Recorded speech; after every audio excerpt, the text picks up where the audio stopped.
On a stormy night, a terrified girl runs through a dark alley, chased by footsteps that get heavier, closer, until a tall figure in a black raincoat steps into her path and whispers the last words she will ever hear: "You can't escape."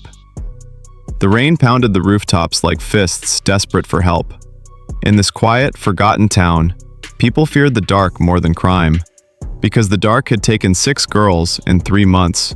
4 were found dead, 2 were still missing, and each body was discovered with the same message, written neatly in red ink, the kind of message that made even experienced officers shiver. Officer Tan was jolted awake at 2 a.m. by a call he had come to dread. When he picked up, he heard the trembling voice of the night shift officer. "Sir, we found another girl." Tan didn't need coffee to wake up. Fear did that job instantly. Where? Old warehouse district. Same pattern. Within minutes, Tan was standing in front of a decaying warehouse drenched in rain. The air was heavy with the smell of blood and rust. Inside, the silence felt suffocating. Then he saw her, a 14-year-old girl lying on the cold concrete floor, eyes wide open, a forced smile carved across her face, and around her neck, written in red ink, she was no different. Beside her was a torn teddy bear with a single letter written on its chest: K. Tan felt anger rise like fire in his chest. The killer wasn't just murdering girls, he was sending messages, taunting them. As Tan walked the warehouse, his flashlight briefly caught movement behind a pillar. A shadow, a person. Tan rushed forward, gun raised, but found nothing. Only darkness, only silence. Only a faint echo of a soft, chilling laugh. Somewhere else in town, at that same moment, a man sat alone in a dim room covered wall to wall with photos of young girls. He traced their faces with a red pen, as if admiring artwork.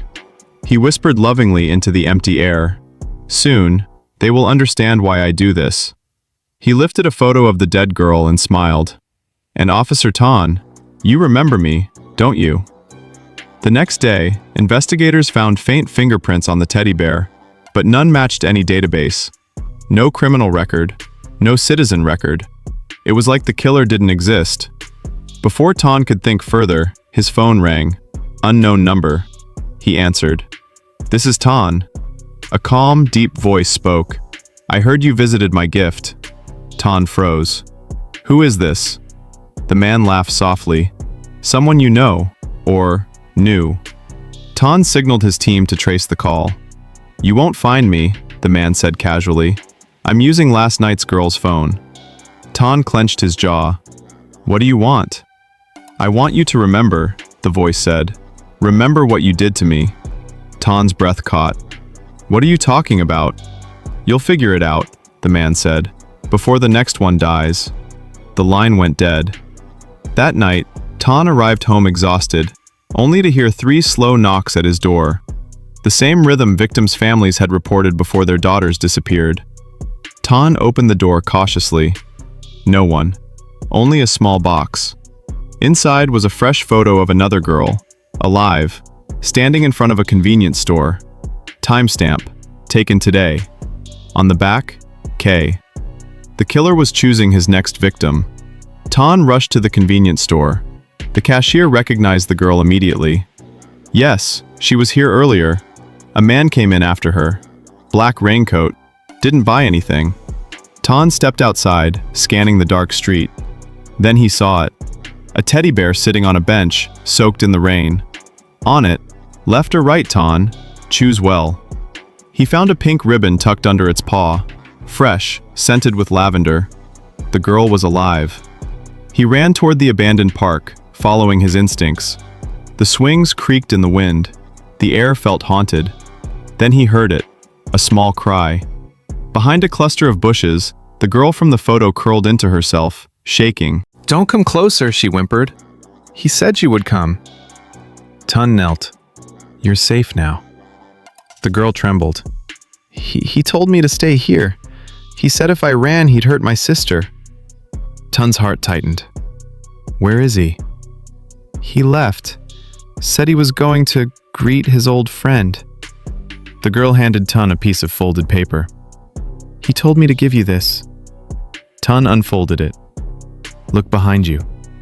He turned instantly and saw a silhouette standing at the tree line. Tall, still, black raincoat. Tun aimed his gun. "Show your face!" The figure slowly lifted his hood, and Tun's world shattered. It was him. The boy he questioned years ago. The boy no one believed. The boy Tun had once looked in the eye and said, "Kids like you end up becoming monsters." A name cracked through Tun's mind. Kawin. Thin, silent, empty eyes. A boy who disappeared from the system years ago. Kawin gave a small, almost gentle smile. "You remember now." Tun stepped forward. "Kawin, stop this!" "You created me," Kawin whispered. "You told me what I am." Tun shook his head. "No, I was young. I didn't mean—" "Yes, you did." Kawin stepped backward into the shadows. "And now, you'll feel everything I felt." "Kawin, don't!" Tun shouted. But Kawin simply smiled. "Save the girl. Save her sister. Save yourself, if you can." Then he vanished into the forest. Tun chased him with everything he had, branches cutting his skin, breaths burning. But Kawin was gone. The forest swallowed him, leaving only the echo of his soft, chilling laugh. Tun fell to his knees. He whispered, voice cracking, "I didn't create you, but I failed you." He stood slowly, rain falling around him like broken memories. He looked into the dark forest. "This ends, Kawin," Tun whispered. "With me." But somewhere deep inside the trees, a familiar laugh answered him. Soft, patient, satisfied. The laugh of someone who knew the final chapter had not yet been written, and he was ready to finish it. Inside the mind of a killer.